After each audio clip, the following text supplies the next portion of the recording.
Sous un ciel lourd qui semble annoncer des vérités longtemps retardées, la Jamaïque se réveille en retenant son souffle collectif, car une simple phrase prononcée à Ouagadougou par Ibrahim Traoré a traversé l'Atlantique, bousculant les certitudes de Kingston, réveillant les mémoires de Spanish Town et troublant même les salons feutrés de la diaspora. Si un dirigeant lointain ose évoquer des accords cachés et des terres stratégiques, que doit comprendre un peuple qui dépend de chaque parcelle de son île pour vivre dignement? Et si ce moment, discret en apparence, était en réalité le début d'un examen de conscience pour toute la Caraïbe? La suite de cette histoire ne cherche pas à amplifier la peur, mais à éclairer les risques qui ont soudainement émergé lorsqu'une phrase venue d'Afrique a réveillé les interrogations de Kingston. Car si un pays découvre que des accords anciens, peut-être rédigés sous d'autres gouvernements, pourraient toucher à ses terres ou à ses zones stratégiques, alors comprendre l'enjeu devient un impératif public, pas un simple exercice académique. Et c'est ici que la promesse du récit se dessine. Offrir une lecture claire, structurée et fidèle aux informations connues, afin que chacun, habitant de l'île, diaspora ou observateur, puisse évaluer ce qui est réellement en cause.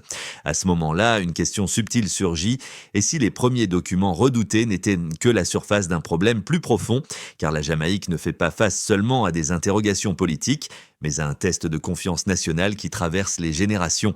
Les aînés y voient un écho du passé, les jeunes y voient le signe que la transparence n'est plus négociable. C'est ce point précis qui déterminera la suite. La nation peut-elle affronter ce qu'elle découvrira? Le premier élément concret apparu dans cette affaire n'a pas été un nom, mais une révélation partielle, un document ancien, lourdement caviardé, mentionnant 10 années de accès exclusif à une zone stratégique dont la nature n'était pas spécifiée. Et le second mini-révélateur a été encore plus troublant. La présence d'une clause indiquant que certains détails ne devaient pas être rendus publics, un choix juridique déjà suffisant pour relancer les soupçons à Kingston.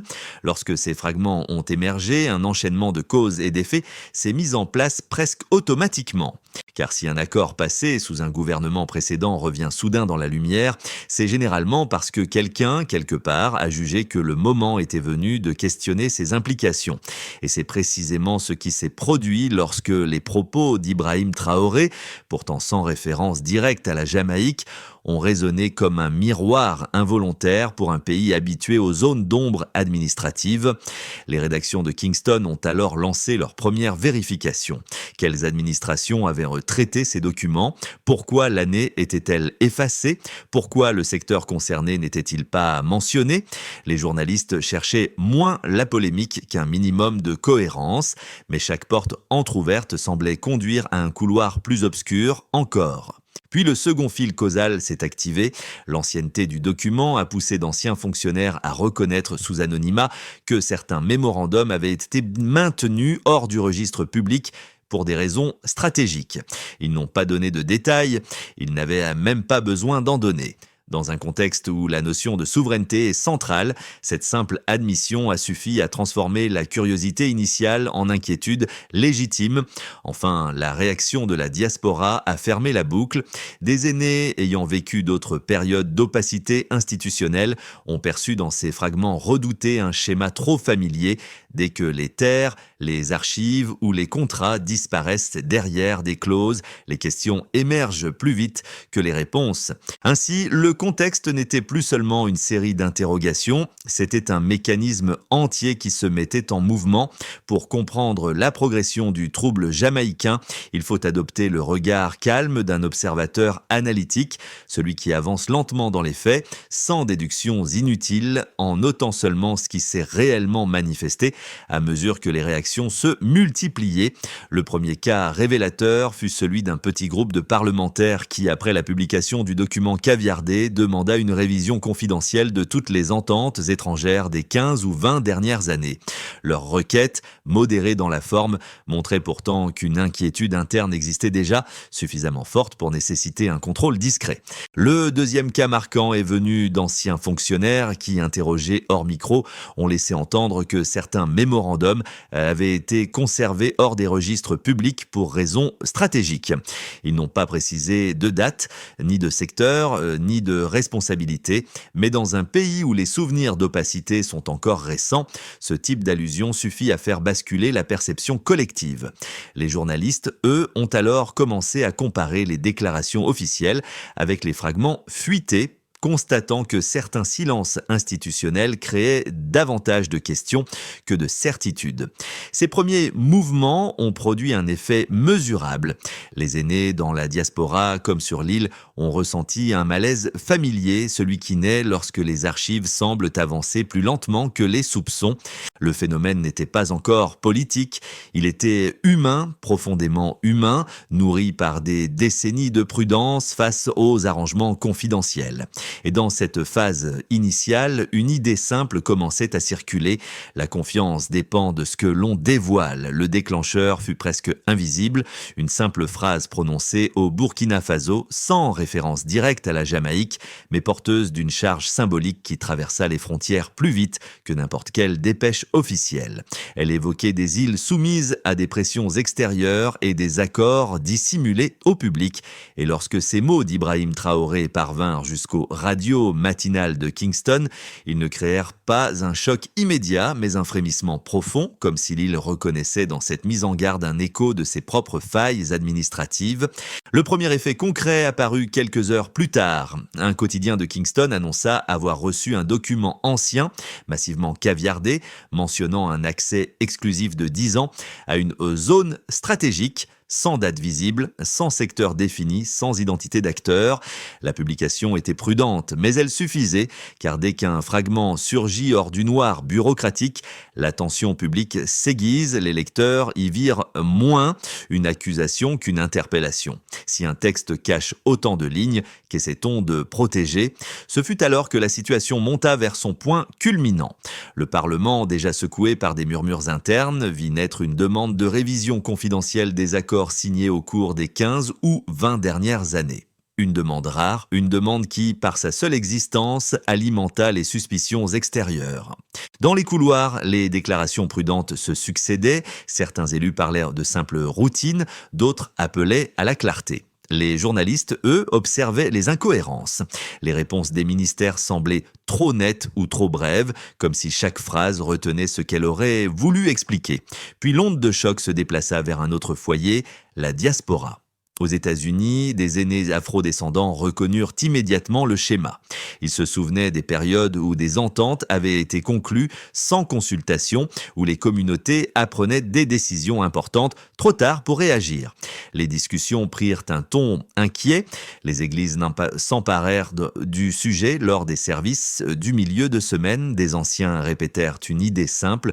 Lorsqu'un pays hésite à publier un contrat, il révèle malgré lui l'ampleur de ses silences. C'est alors qu'un second fragment fuit cette fois sur les réseaux sociaux, une seule page montrant 2 mentions visibles, juridiction étrangère et de longues clauses de renouvellement. Pas plus, mais ce peu était suffisant pour déclencher un tournant, car si un pays découvre que certains accords pourraient dépendre d'une autorité extérieure, même de manière indirecte, la question de souveraineté devient impossible à éviter. Les émissions radiophoniques firent face à des auditeurs secoués. Les animateurs, habituellement à l'aise dans la neutralité, luttaient pour contenir la colère montante. Le point culminant survint lorsque les archives internes confirmèrent que la fuite provenait d'un ancien conseiller ayant servi sous 2 administrations successives. Cette révélation fit basculer la tension. Elle ne portait pas d'accusation explicite, mais elle montrait que le document redouté n'était pas un artefact isolé. Dans l'esprit du public, les pièces commençaient à s'assembler, et plus elles s'assemblaient, plus la nation exigeait des explications. Les réverbérations furent immédiates. Des pasteurs évoquèrent la lumière nécessaire pour guider un peuple, des parlementaires s'affrontèrent ouvertement, des familles âgées exprimèrent leur chagrin en n'entendant que des terres, symboles intimes de survie et d'héritage, pourraient figurer dans des documents non publics. Dans cette tension croissante, un constat s'imposa silencieusement. La révélation n'était pas terminée et la Jamaïque ne reculerait plus devant les questions qui venaient. La situation s'éclaira lorsque les premières données concrètes permirent d'observer un passage clair d'un état initial, un ensemble d'accords anciens tenus sous silence, vers une phase où chaque fragment divulgué modifiait brutalement la perception publique. La première mesure provient du document caviardé révélant 10 ans d'accès exclusif à une zone stratégique. Cette durée indiquait une entente suffisamment longue pour influencer durablement la gestion territoriale du pays. Pour de nombreux observateurs, 10 ans représentaient plus qu'un engagement technique. C'était une période durant laquelle une portion du territoire pouvait échapper au regard citoyen, rendant toute contestation ultérieure incertaine. Les analystes soulignaient que la durée suggérait une planification étendue, bien au-delà de simples arrangements ponctuels. Et ce chiffre, bien que seul parmi les lignes noircies, devenait un marqueur crucial dans la compréhension de l'affaire. La deuxième mesure se trouve dans la demande parlementaire couvrant 15 ou 20 ans d'accords étrangers. Cette fourchette temporelle montrait que les élus envisageaient un champ d'examen extrêmement large. Durant 15 ou 20 ans, plusieurs administrations s'étaient succédé, rendant la traçabilité administrative plus complexe. Les spécialistes estimaient que cette période étendue laissait supposer un enchaînement d'accords dont le public ignorait l'existence. La fourchette soulignait aussi l'incertitude interne. Personne ne semblait connaître avec précision les contours des archives. Pour les aînés de la diaspora, ce laps de temps rappelait d'autres époques où des décisions majeures avaient été prises hors du regard collectif. La troisième mesure provient de la page unique divulguée sur les réseaux contenant 2 mentions visibles, juridiction étrangère et clause de renouvellement. Ces 2 éléments constituaient un premier aperçu tangible des mécanismes potentiels du contrat. Les juristes y voyaient un indice montrant qu'une autorité extérieure pourrait intervenir dans certaines décisions. Cette mention de juridiction étrangère soulevait des interrogations sur l'équilibre entre souveraineté nationale et engagement contractuel.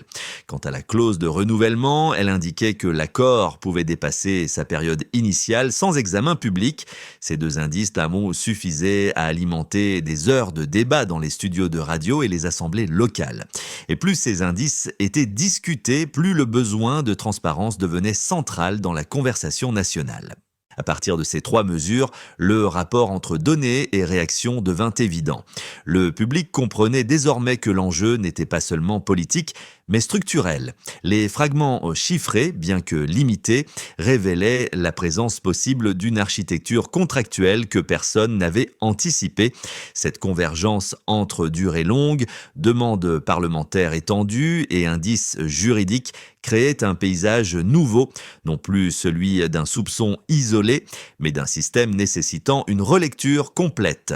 Les émissions d'opinion y revenaient chaque soir, les églises y faisaient référence dans leurs sermons et la diaspora en discutait comme d'un signal urgent. Ainsi, les preuves disponibles ne formaient pas encore un tableau complet, mais elles imposaient déjà une vérité incontournable. Les chiffres, même rares, avaient suffi à transformer une inquiétude diffuse en exigence nationale de clarté.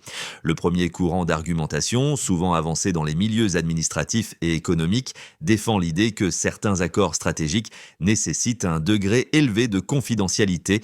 Ses partisans affirment que les négociations internationales exigent parfois une marge de discrétion pour préserver l'avantage concurrentiel du pays, éviter les spéculations prématurées ou empêcher que des acteurs étrangers n'exercent des pressions indésirables avant la conclusion finale. Selon eux, les documents caviardés ne sont pas nécessairement la preuve d'une faute, mais la conséquence logique d'un cadre juridique pensé pour protéger l'État dans un environnement géopolitique instable. Ils ajoutent que les accords couvrant 10 ans, 15 ans ou davantage ne sont pas inhabituels lorsque des infrastructures, des terres ou des zones sensibles sont en jeu. Face à cette position, un second courant, tout aussi structuré, soutient que les périodes prolongées de secret compromettent la confiance nationale et exposent les institutions à des questionnements légitimes. Ces défenseurs rappellent que la Jamaïque a déjà traversé des phases historiques où certaines décisions majeures n'étaient révélées qu'après de longues années, souvent avec des conséquences conséquences sociales ou politiques difficiles à rattraper. Pour eux, la mention de juridiction étrangère, même isolée, suffit à justifier un examen public rigoureux. Ils estiment également que l'absence de date, de secteur ou d'identité dans les documents divulgués constitue une zone d'ombre incompatible avec la souveraineté citoyenne. Enfin, ils pointent vers les réactions de la diaspora qui reconnaît dans cette affaire une dynamique trop familière de décisions prises hors du regard populaire. La réponse structurée, appuyée sur les éléments du dossier, se situe entre ces deux pôles mais introduit un pivot essentiel. Le secret n'est pas en soi la preuve d'un dysfonctionnement, mais les 3 fragments révélés, la durée de 10 ans, la révision parlementaire couvrant 15 ou 20 années et la page mentionnant une juridiction étrangère créent un alignement inhabituel. Aucun de ces éléments ne suffit isolément à trancher. Ensemble, ils forment toutefois un faisceau qui rend la demande de transparence rationnelle et proportionnée. Le Stillman conduit donc à une conclusion sobre. L'exigence de clarté n'est pas une contestation, mais une réponse logique à la structure même des documents apparus. La bascule survint sans prévenir, car au moment où la Jamaïque cherchait encore à comprendre l'ampleur des fuites, un détail ancien prit soudain une signification nouvelle. La réaction globale provoquée par les propos d'Ibrahim Traoré n'était plus un simple écho extérieur, mais un miroir qui amplifiait l'urgence d'éclaircir les zones d'ombre internes. À mesure que la vidéo circulait dans les réseaux caribéens, l'île comprit que la question n'était plus seulement nationale. Elle devenait régionale, parfois même diasporique, et la pression symbolique changeait de nature. Puis un autre changement s'opéra. Les débats jusque-là fragmentés commencèrent à converger vers un point unique, la nécessité d'examiner les accords passés, non par suspicion instinctive, mais parce que les fragments révélés, durée de 10 ans, possible juridiction étrangère, absence de date, formaient un ensemble que personne ne pouvait ignorer. Les analystes notèrent que la montée du doute ne provenait pas d'un acteur isolé, mais d'une succession de voix très différentes. Parlementaires, anciens fonctionnaires, pasteurs, membres de la diaspora. Ce glissement marqua le véritable midpoint. L'affaire n'était plus une fuite, c'était un test de cohérence pour tout un pays. La population jamaïcaine, les premiers effets concrets se sont manifestés dans les foyers jamaïcains où les débats ont pris une tournure émotionnelle. Les aînés, habitués aux périodes où les décisions importantes étaient révélées trop tard, ont perçu dans les fragments divulgués un signe alarmant. Les familles ont commencé à interroger la nature des terres éventuellement concernées, se rappelant que le sol dans l'histoire de l'île incarne autant l'identité que la survie. Les communautés religieuses ont également ressenti cette tension. Des pasteurs ont rappelé que la lumière protège une nation mieux que les silences administratifs. Ce climat n'était pas hystérique, mais profondément ancré dans les mémoires collectives. La diaspora.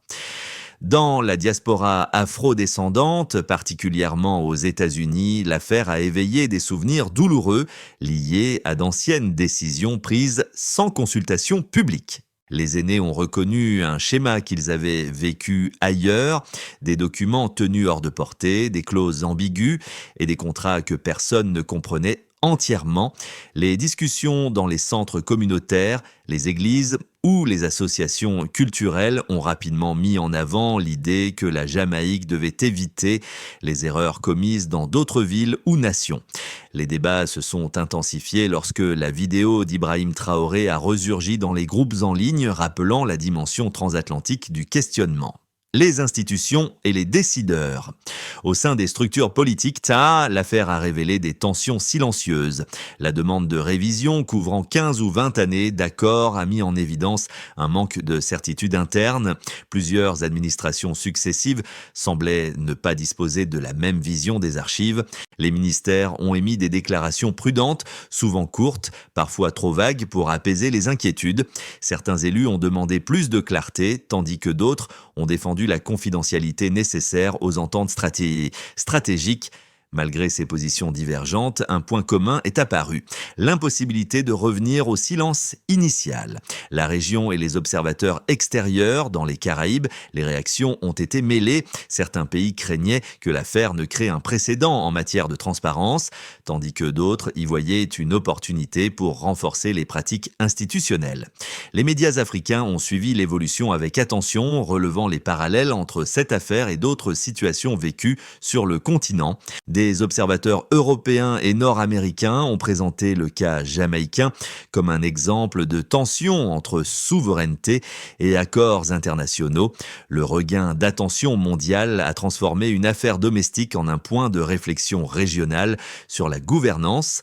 Dans une évolution intermédiaire, la Jamaïque poursuivrait son examen interne des archives tout en maintenant une communication publique prudente. Les ministères pourraient reconnaître l'existence de documents anciens nécessitant vérification sans toutefois publier de contenu supplémentaire. Le Parlement, quant à lui, continuerait ses travaux en comité restreint, cherchant à harmoniser les versions administratives qui diffèrent selon les époques.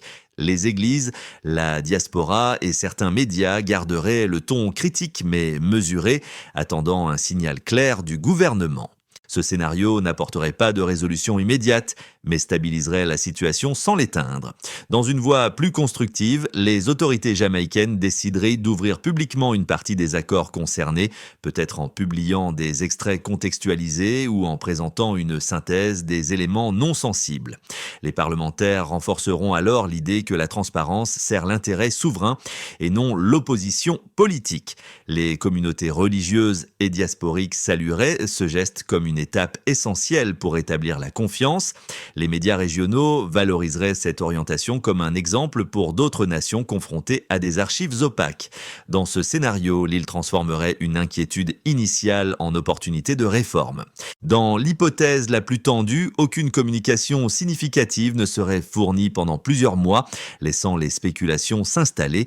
L'absence d'explications prolongées pourrait renforcer la perception que certaines clauses, notamment celles liées à une juridiction étrangère ou à un accès prolongé à des zones stratégiques, ont été gérées avec une prudence excessive. Les émissions radiophoniques et les rassemblements communautaires amplifieraient alors les interrogations. Dans les Caraïbes, ce silence serait interprété comme un recul démocratique, alimentant comparaisons, débats et critiques. Ce scénario ne mènerait pas au chaos, mais à un élargissement du fossé entre institutions et population.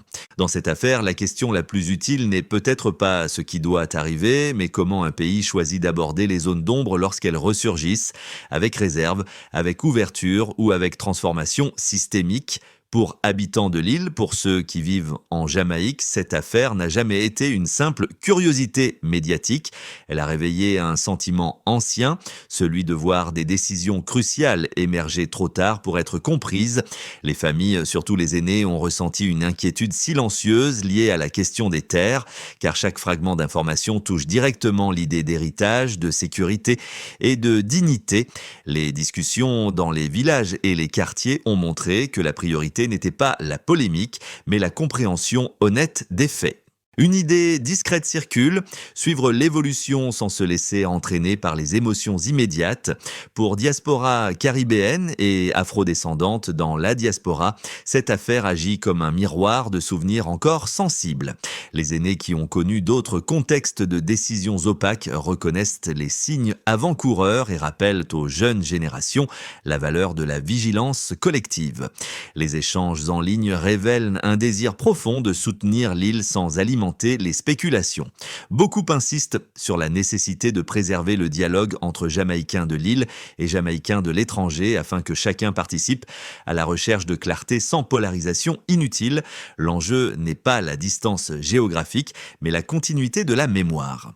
Pour jeunes générations, pour les plus jeunes, souvent éloignés des débats administratifs, l'affaire représente un premier contact avec la complexité institutionnelle.